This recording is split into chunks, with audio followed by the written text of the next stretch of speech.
Salam əzizləyicilər, xoş gördük hər birinizi. Bu günləri ibtidai sinif müəllimləri üçün durğu işarələri ilə bağlı məsələlər toxunacağam. Bildiyimiz kimi ibtidai siniflərdə durğu işarələrdə əsas məsələlərə çoxsa toxunulmur.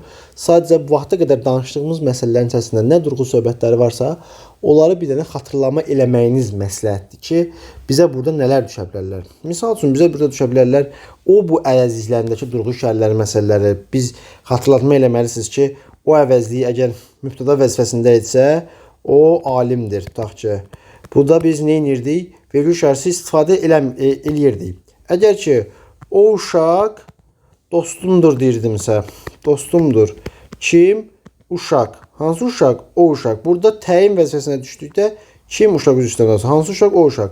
Burada o təyin vəzifəsinə düşdükdə vergül işarəsindən istifadə eləmirik. Bax, təyin vəzifəsinə görə düşdükdə vergül istifadə olunmur, başqa söhbət yoxdur. Mübtəda vəzifəsində vergüldən istifadə eləyirik, amma demişdik ki, odan sonra əvəzlik gələrsə, o mənimdir. Odan sonra feil gələrsə, o oxuyur. Odan sonra modal söz və ya nida gələrsə, vergül qoyulur, amma ədat bağlayıcı qoşma gələrsə, o da gəlir. Və ya bir dənə də o artıq tutaq ki, məsəl üçün alimdir. Belə bir şey deyirəm. Ədat qoşma bağlayıcı gələrsə vergül qoyulmur. Belə deyək. Feil gələrsə vergül qoyulmur. Əvəzlik gələrsə vergül qoyulmur.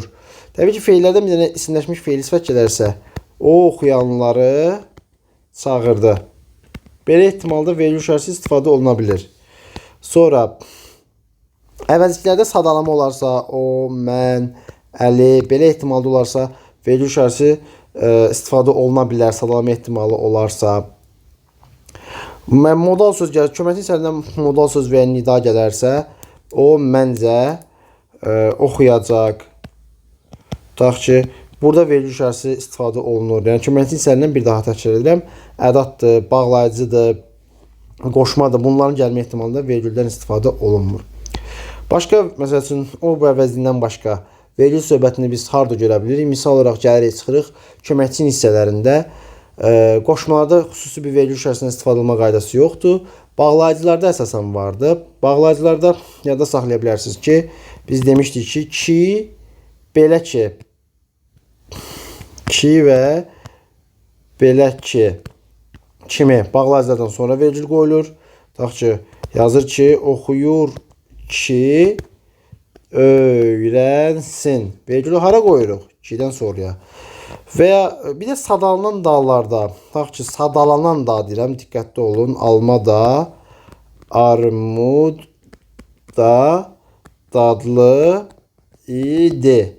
Burada biz görürük ki, sadalanan dağlarda birinci dağdan sonra vergül işarəsini istifadə edirik. Vergül qoyulmamaqla vergül bir də əvvəl qoyulmaq məsələsi vardır. Bax, sonra qoyulan dedim ki, belə ki, bir də sadalanan dağlar. Yerdə qalanlarında ya qoyulmayacaq, ya da əvvəl qoyulur. Hansı bağlayıcılarda vergül qoyulmur? Və bağlayıcısı, ilə bağlayıcısı, və ya bağlayıcısı, və yaxud bağlayıcısı. Cümlənin əvvəlində gələrsə, tutaq ki, güzəşt bağlayıcıları falan, hərçənd bağlayıcısı, hərçənd ki bağlayıcısı. Şərt bağlayıcıları əgər, hərgah bitişidir, madam ki, indi ki, bir halda ki, bir şərtlə ki, tutaq ki, bu tipli şərt bağlayıcıları. Burada vergül işarəsindən biz istifadə eləmirik. Vergül qoyulur, məsələn, bəs nələrdə vergül əvvəldə istifadə olunur? Qarşılaşdırma bağlayıcıları, ammadır, ancaqdır, lakindir, amma ancaq, lakin, fəqətdir. Bax, isə bağlayıcısından əvvəl vergül qoyulmur. İsənin qoşulduğu sözdən əvvəl vergül qoyulur. Hamı, tutaq ki, yatır, Orxan isə oyaqdır. Vergül harada qoyuldu? Orxandan əvvəl. Yəni, İsənin qoşulduğu sözdən əvvəl vergül qoyulur. Amma, ancaq, lakin, fəqət bu kimi bağlayıcılar, səbəb bağlayıcıları, çünki, ona görə ki, ondan ötürü ki, o səbəbə ki, tutaq ki, o səbəbə ki, onun üçün ki, bu kimi bağlayıcılarda vergül özündən əvvəl qoyulur. Tutaq ki, oxuyur. Çünki marağı var. Marağı var.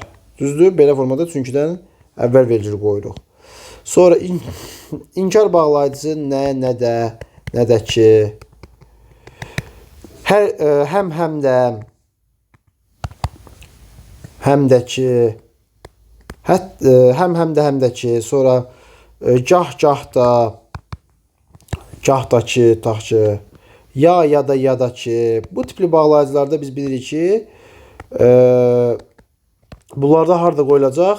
Vergül birincidən qoyulmur, digərlərindən əvvəl qoyulur. Tutaq ki, gah qulaq asır, gah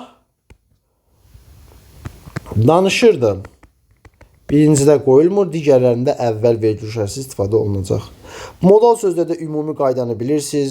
Əgər əvvəldə sözündən sonra, sonda sözündən əvvəl, ortada isə hər iki tərəfində vergül qoyulur. Tutaq ki, məncə gəlibsə, bayaqlarda gördünüz.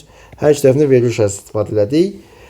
Əgər ki, hansı modal sözdə də vergül qoyulmur söz gələrsə qarşımıza, sanki, güya, elə bil, modal sözlərində vergül şərtsindən istifadə olunmur. Bax, belə bir qayda edə bilər ki, o əvəzindən sonra modal söz gələrsə, vergül qoyulmaya bilərmi? Bəli. O, sanki alimdir desəm, burada sanki modal sözünün vergül şərtsiz istifadə olunmur. Vergül qoymayan modal sözlər ümumiyyətlə yadda saxlayın, qarşınıza hardasa çıxarsa. Sonra nidalarda vergül qoymama məsələsi deyərsə, nidalarda da vergül məsələsi normalda modal sözünə tərdisə eyni formadadır. Əvvəldə gələrsə özündən sonra, ortada gələrsə hər iki tərəfindən, sonda gələrsə özündən əvvəl vergül qoyuruq. Amma ki, aydır, adır, bir də ya nidaları, bax bu nidalar, bir də ya nidaları. Tutaq ki, əgər bunlar ancaq kitabdan istifadə olunur, ya Allah, nə bilim, mənə kömək et deyirsənsə, burada vergül Allahdan sonra qoyulur. Da yadan sonra vergül şərtsini istifadə eləmirik.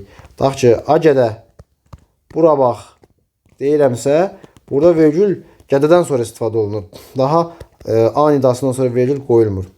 Ədadlarda vergül şərti normalda yoxdur.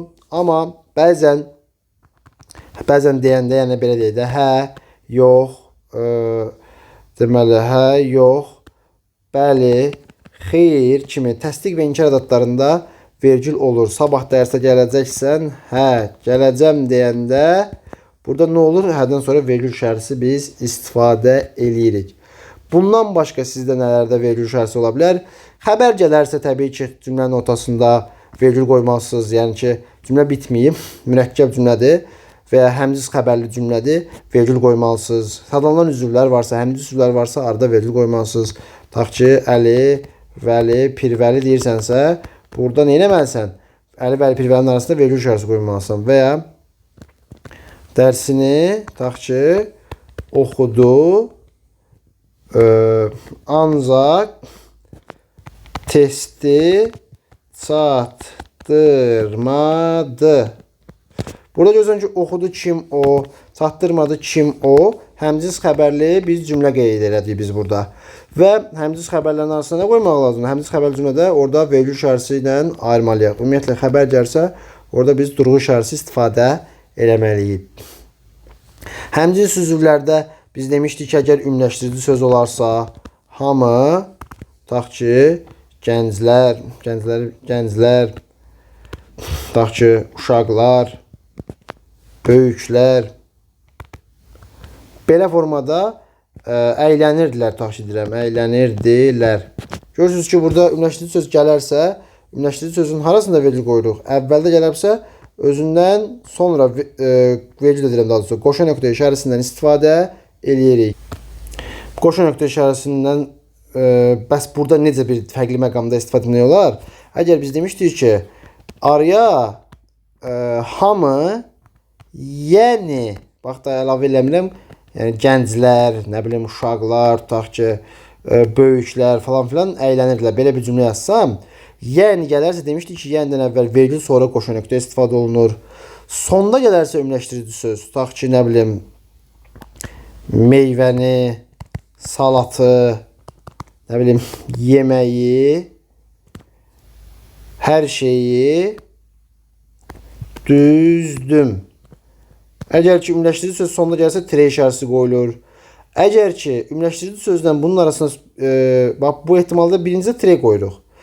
Əgər birdən orada bir dənə də yekunlaşdırıcı söz anlayışı var idi, yadınıza gəlirsə. Tutaq ki, yeməyi bir sözlə hər şeyi deyərdisə, yeməkdən əvvəl tire, yeməkdən sonra tire daha doğrusu, yəni belə deyil, bir sözdən əvvəl tire, yəni eyni tire daha aşağıdan da çəkirəm, cümlə aşağıya düşüb deyə. Bir sözdən əvvəl tire,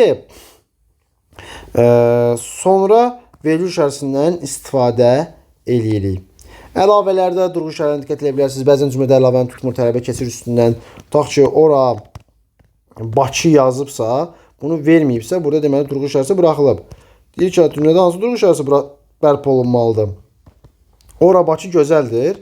Siz burada görməlisiniz ki, yəni ora deyəndə Bakı burada əlavədir. Əlavədirsə siz bura bir dənə tire işarəsi qoymalısınız. Hə, bir də yəni yazarsa sadəcə vergül işarəsi qoymalısınız. Bir də bu ümumiləşdirici sözlərdəki yəni ilə əlavələrdəki yənini qatmayın. Ümumiləşdirici sözlərdə yəni gəldikdə ondan əvvəl vergül, sonra qoşa nöqtə qoyulur yenə də. Amma əlavələrdə yəni gəldikdə sadəcə özündən əvvəl vergül qoyulur. Tire söhbəti tamamilə yoxa çıxır. Yəni, bu məsələyə də diqqət etmək lazımdır. Sizdə demək olar ki, düşəcək durğu işarələri məsələləri əsas vacib məsələlər bunlardılar. Bu kimi məsələlərə diqqət eləsək, qalan məsələlərdə elə də çətinliyimiz olmaz. Sağ olun, gələn dəstədə görüşənə qədər.